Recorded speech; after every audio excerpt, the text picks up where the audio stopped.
Welcome back, guys, to our lecture on collections. Today we are going to look at map. So a map is not a collection in the sense that a map interface does not extend collection interface, neither does it extend iterable interface. So having said that, a map is not a collection, but because the way you work on maps is pretty much the same as the way you work on other collection types, it's included as part of the collections framework.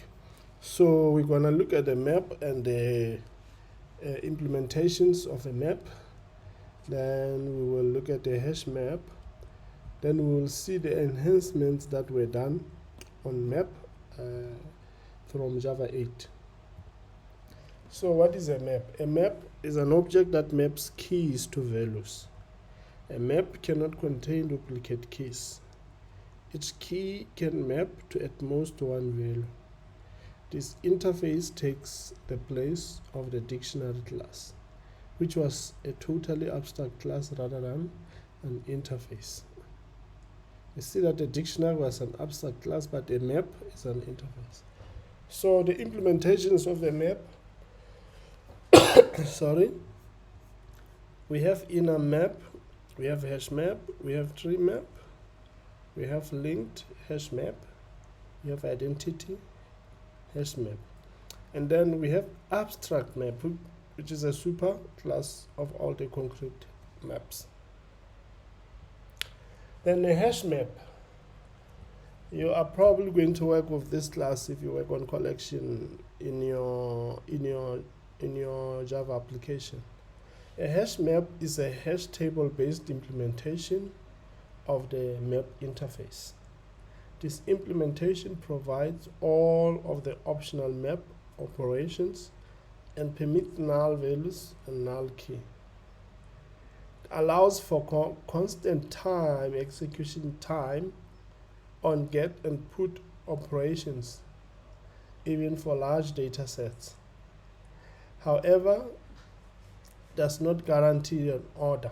That means the order in which you are putting your keys and values into the map, if you retrieve that, you're not going to get them, you're not guaranteed to get them in the same order of your insertion. We will see how it maintains constant time execution for the get and put operations. So the map classes. We have a sorted map, which is a map that further provides a total ordering on its keys. The map is ordered according to the natural ordering of its keys, or by a comparator, typically provided at a sorted map at creation time. Then we have navigable map, which is a sorted map, and it says a sorted map extended with navigation methods, retaining the closest matches for our given search targets. So a navigable map extends from sorted map, and it provides methods that will help you to return closest match of a number. So let's say you want to find the highest number that is closest to 10, and you happen to have 12 and 13 and 11. It will actually give you 11 because it's the closest to that higher number that you provided, to that number you provided. If you want to find lower and you have provided 10, and below 10 you have 9, 8, and other small numbers, it will give you 9. So that is how the closest match thing comes into place. Then we have linked hash map, which maintains list entries in the order of insertion. We saw that the hash map does not guarantee you an order of insertion, but if you want to have constant time execution for get and put operation, and you also want to have to maintain order of insertion, you are advised to use a linked hash map. Then we have identity hash map. This one is similar to a hash map, save that it uses reference equality when comparing elements. So we know we have object equality and reference equality. Reference equality simply checks whether two objects are pointing to the same object in the heap. Sorry, two references are pointing to the same object in the heap. That's what it does.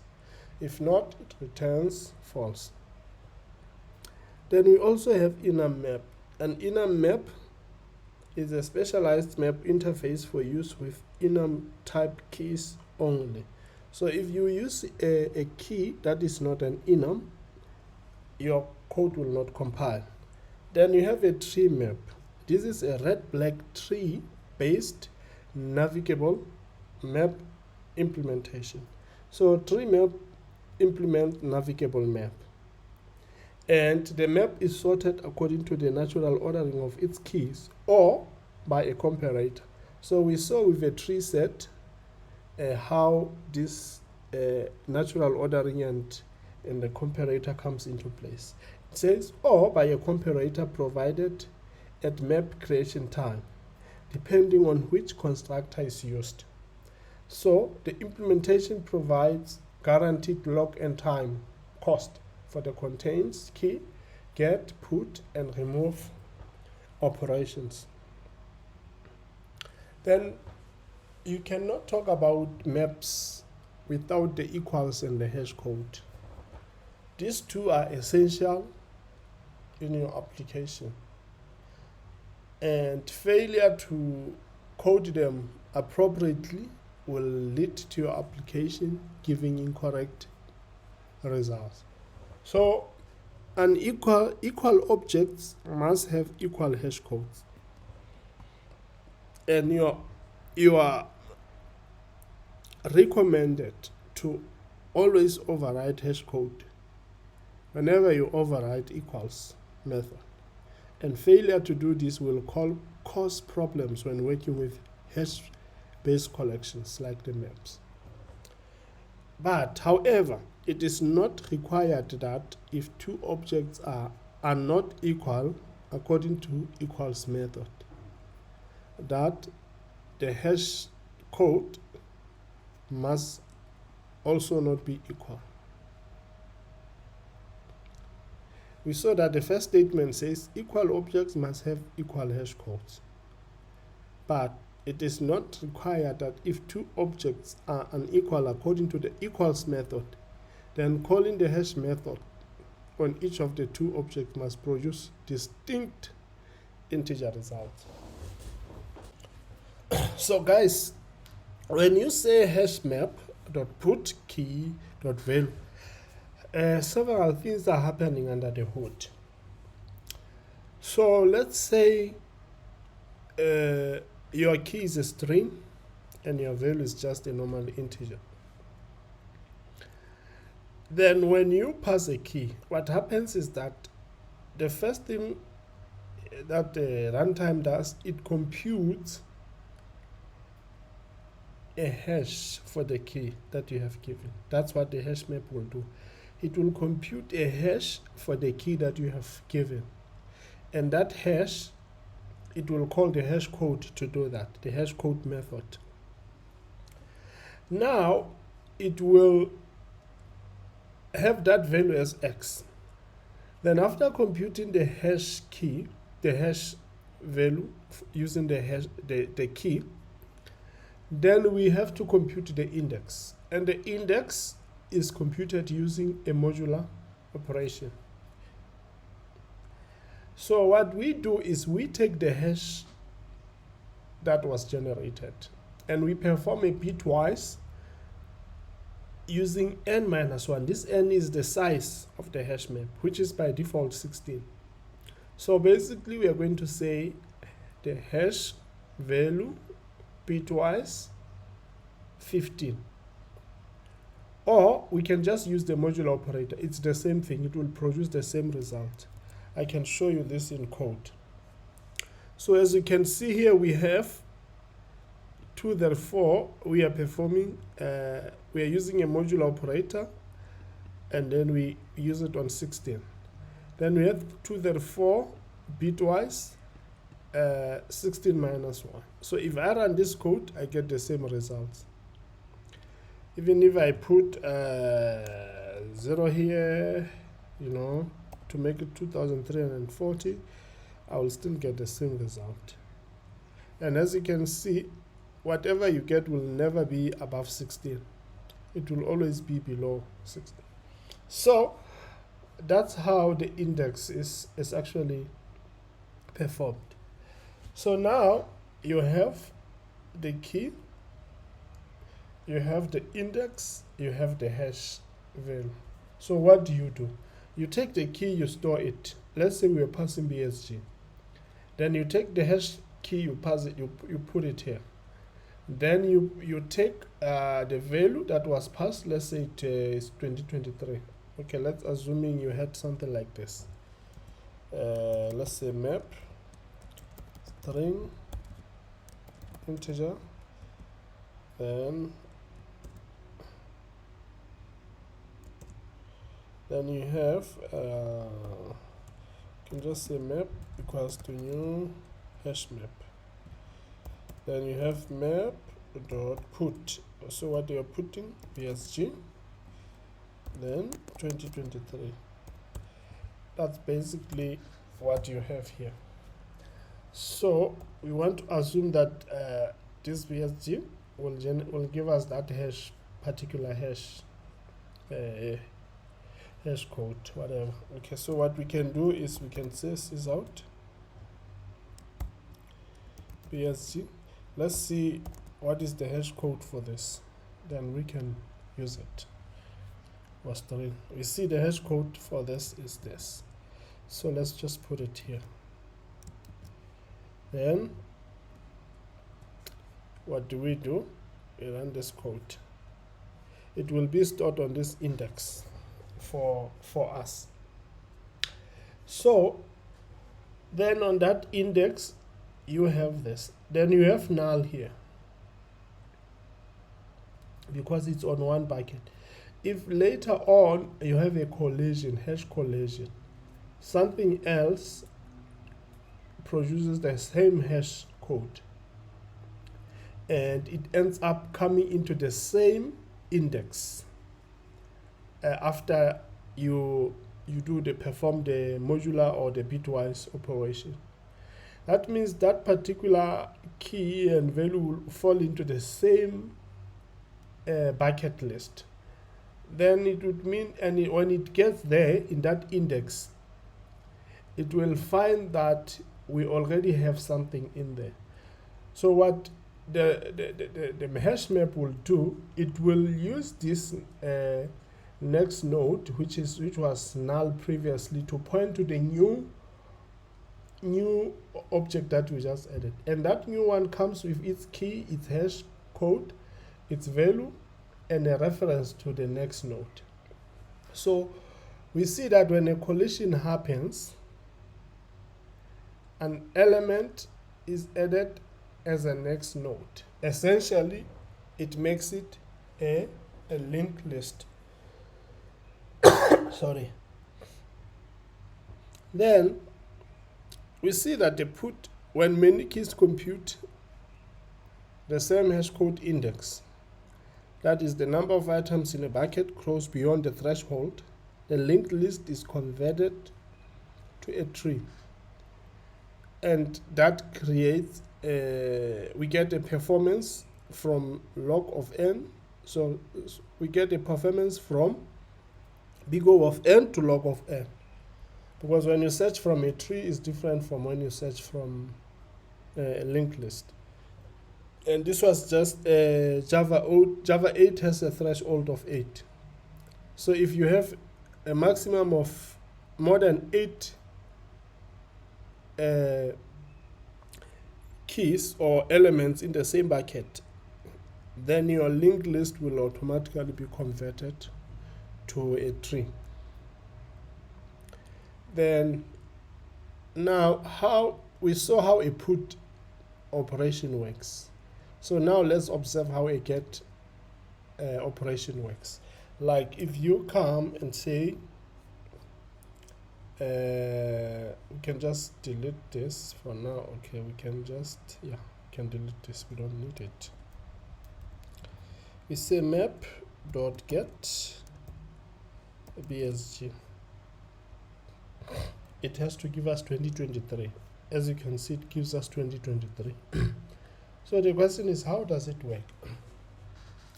So the way it works is it will take this key, the BSG that you are giving, compute a hash of a key. It's almost the same process. Then after computing the hash key, then you have that hash key that you have. Then it computes the index with the same method or the same procedure we saw here. Then after computing the index, we look up in the index. We look up index in the table. You go and check in that index, what do we have? There are many possibilities. You can find that in that index you have a linked list or you have a tree. It doesn't matter. So let's assume you have a tree, sorry, a linked list. We'll go through each one of those elements in a linked list one by one. So how do we do? How do we end up finding the correct value that we are looking for? First, we compare the hash value generated against the hash of the element that we saved. We check, does the hash value equate the X that we got? If yes, that's fine. We compare the keys. We check, okay, is the key BSG? If yes, we return the value. We know that we are at the right element. Okay, let me go back. We return the value. If let's say the hash code is not the same as the one here, automatically we know that it's not what we are looking for. Then we pass that that particular element to the next node until we find the matching element. So let's say here we pass something that does not exist, BSGM. You see, we get now. It means we don't have what we are looking for. So that's how a get actually works in the map. Then Java 8 added some enhancements on a map interface. So we have this called put if absent. We have a key and a value. So what we see, it says if the specified key is not already associated with a value or is mapped to null, associate it with the given value and return null. Else return the current value. So let's see, put if present. We're gonna use this one. So what we wanna do, we want to say map dot put if absent. Okay, I believe it's that. Yes, put if absent. So we want to give it a key. The key is BSG. So what we want to put the value, we can say 20. And then what we want to do, we want to get a value of BSG. We see that we get 2023. Let's assume that this was mapped to null. We see we get a value of 20. So that means if this key exists but it maps to null, we replace it with this. And then that's what the method is saying. And then it says if the key is not already associated with the value, if the specified key is not already associated with a value or mapped to null associated with the given value. So let's say now we have we can say JJ. JJ here, we see that we have 20.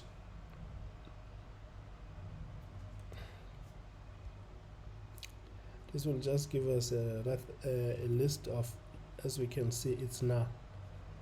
So then we have another method here called mesh. So it says if a specified key is not already associated with a value or is associated with null, set a new given null value. That's what a mesh does. We say a specified value is not associated with anything or is associated with a null. So let's do that. So we want to say mesh. So we are giving a value. So this mesh takes key and a value and a function. Okay. So this is a by function, and we have already dealt with lambdas, I believe. If not, you will have to go and look at how lambdas work. So by function takes two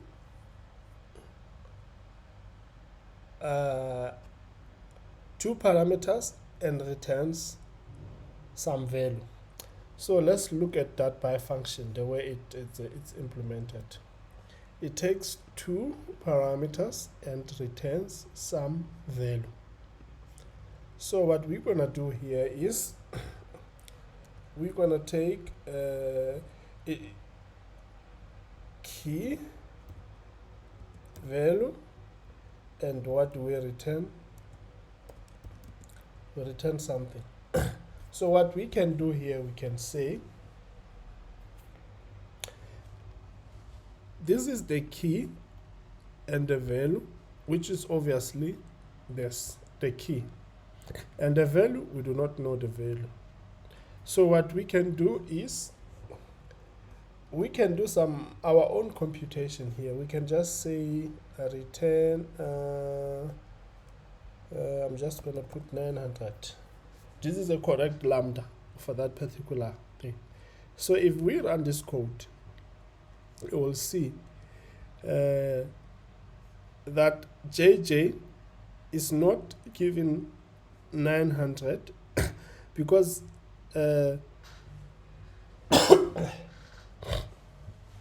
let's go and read the definition again so that we find out why JJ is not given 900, is given 20. So let's do this. I want to put JJ here so that it makes sense.